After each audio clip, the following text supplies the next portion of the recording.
2023 में लालू प्रसाद यादव क्या कुछ बिहार की राजनीति में करने वाले हैं। सिंगापुर से ठीक होकर लालू पटना वापस आ रहे हैं और पटना आने के बाद वो बिहार की राजनीति में 2023 में क्या कुछ नया खेल करने वाले हैं। नमस्कार, मैं श्वेता और आप देख रहे हैं news for nation. Lalu Yadav Singapore से ठीक होकर पटना आने वाले हैं और पटना आने के बाद बिहार की राजनीति में ये चर्चा का विषय बना हुआ है कि क्या कुछ बड़ा खेला होने वाला है बिहार की राजनीति में 2023 में। जी हाँ, जहाँ एक तरफ लोगों का कहना है कि लालू यादव के कमबैक होने से बिहार की राजनीति जिस तरीके से दिखाई दे रही है शायद उसमें कुछ पलटी हो सकती है। क्या कुछ होने वाला है ये तो आने वाले दिनों में पता चलेगा। क्या कुछ लालू यादव 2023 में करने वाले हैं, बिहार की राजनीति जो अभी सीधी पटरी पे चल रही है उस पर क्या कुछ उलटफेर होने वाला है, ये तो आने वाले दिनों में ही पता चलेगा। बिहार की राजनीति पर इन दिनों लालू प्रसाद यादव का फोबिया हावी हो गया है। चर्चा ये है कि राजनीतिक में माहिर लालू प्रसाद 2023 में कोई बड़ा खेला करने जा रहे हैं।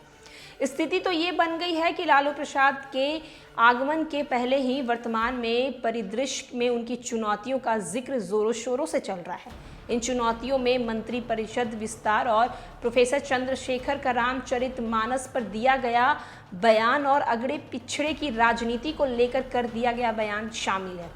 इसके अलावा राजस्व मंत्री आलोक मेहता का बयान, फिर मंत्री सुरेंद्र यादव का दिया गया सेना विरोधी बयान भी इन्हीं चुनौतियों का हिस्सा है।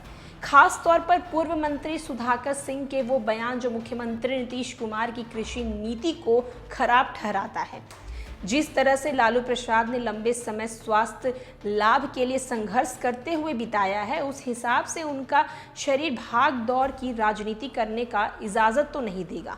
किडनी ट्रांसप्लांट के बाद स्वास्थ्य संबंधित दिए गए निर्देश में 1 साल लोगों से दूरी बनाकर रखा है, इसीलिए ज़रूरी है कि इन्फेक्शन से बच जाएं। अपनी बेटी रोहिणी की किडनी लेकर प्रत्यर्पण करने वाले लालू प्रसाद उनके इस नेक कार्य को ज़ाया नहीं जाने देंगे। बड़ी राजनीतिक फेरबदल करने की ज़रूरी विधायकों की संख्या के साथ दिल्ली पटना एक करना होगा और इस स्थिति में ये संभव नहीं है। महागठबंधन की सरकार के बनने के बाद सब कुछ ठीक ठाक नहीं चल रहा है। परस्पर अंत विरोधियों के कारण महागठबंधन के भीतर चुनौतियों का आवार लगा है। प्रोफेसर चंद्रशेखर ने रामचरितमानस के श्लोक के जरिए मुस्लिम समीकरण के साथ पिछड़ों की राजनीति को हवा देकर जदयू नेतृत्व को असहज कर दिया है। वहीं राजस्व मंत्री आलोक मेहता ने 90 और 10% की राजनीति को जिस दिन उजागर किया है उसके बाद अगड़े और पिछड़े की राजनीति की गंगा में काफी पानी बह गया है। सुधाकर सिंह ने नीतीश कुमार की कार्यनीति पर भी जो सवाल उठाए गए हैं वो पार्टी स्तर पर कार्यवाही की चौखट पर दम तोड़ता नजर आ रहा है। राजद की तरफ से कार्यवाही को लेकर शिथिल होना इस बात की ओर इशारा करता है कि राजद नेतृत्व न तो पार्टी को कमजोर करना चाहती है और न ही सरकार को अस्थिर करना चाहती है। एक ही वजह है कि परिवर्तन ही हो सकती है जब राज्य के मुख्यमंत्री नीतीश कुमार राजद मंत्रियों के बयानबाजी से नाराज हो जाएं और वे राजद के साथ छोड़कर चुनाव में जाएं और फिर नई सरकार बनाने के समीकरण पर विचार करें।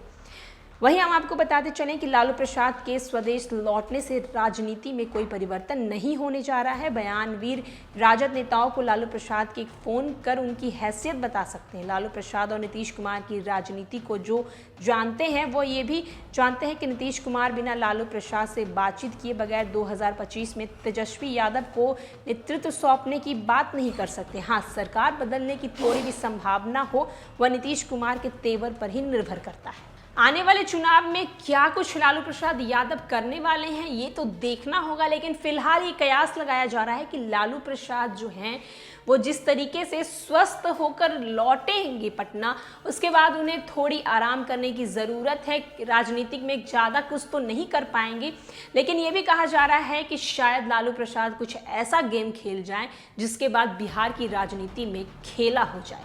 और भी न्यूज़ और अपडेट के लिए देखते रहे न्यूज़ फॉर नेशन। धन्यवाद।